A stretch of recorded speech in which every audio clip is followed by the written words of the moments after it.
This is the last video for exercise 3 in the KAS IDE Overview. We're going to finish the exercise by adding two objects to the control panel so you can set the desired amount of phase adjustment and execute the move by a button instead of having to force variables inside the dictionary or your PLC code. Now that we have the MC phasing function block added to the ladder editor, I'm going to, from the Project Explorer, open up the control panel and add objects here. Scroll down to where there's a little space.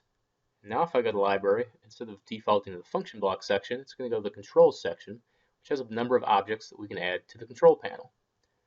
First, I'm going to add a static text box. So this is text that does not change. I'm going to change the default hello to phase adjust amount. And this is just going to label the other object I have where the user can enter the amount of phase adjustment. I'm going to widen this object so that all the text can be shown. Go back to my list of variable controls and now pick an edit text box. And it's a little bit misleading. It doesn't have to be just text. It can also be variables. In this case, it's going to be a long real variable to enter the phase adjustment amount. If I go to dictionary, I can find that long real variable I created previously and drag and drop it onto the object. I could have also gone through the properties section while the object is highlighted under libraries, or double click the object itself to go to the variable symbol section, and I could have double clicked and picked the phase shift amount variable from the list of all the available variables already declared in the project. I think it's easier to go to the dictionary and drag and drop.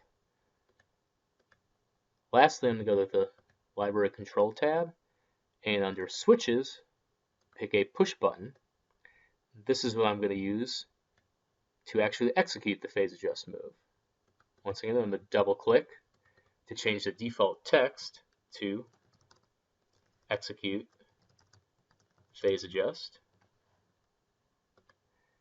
Also, I'm going to widen the object so all the text is visible. Then I'm going to go to the dictionary again, and this time drag and drop the Boolean variable to execute the phase adjustment on top of this button. I'm going to double click to make sure it actually is mapped, and yes it is, it's tied to the variable symbol.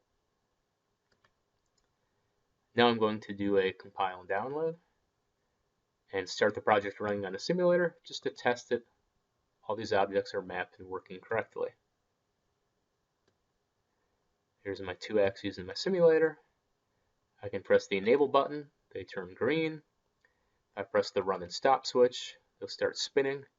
Slow down axis 1's velocities so it's a little bit easier to see the phase adjustment. I can double click and then enter a non-zero value, and then when I press this button it will execute the phase adjustment, and I saw axis 2 move an extra 180 degrees.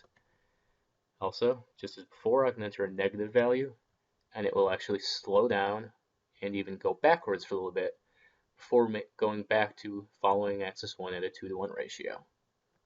And that's it for exercise 3 in the KAS IDE Overview series.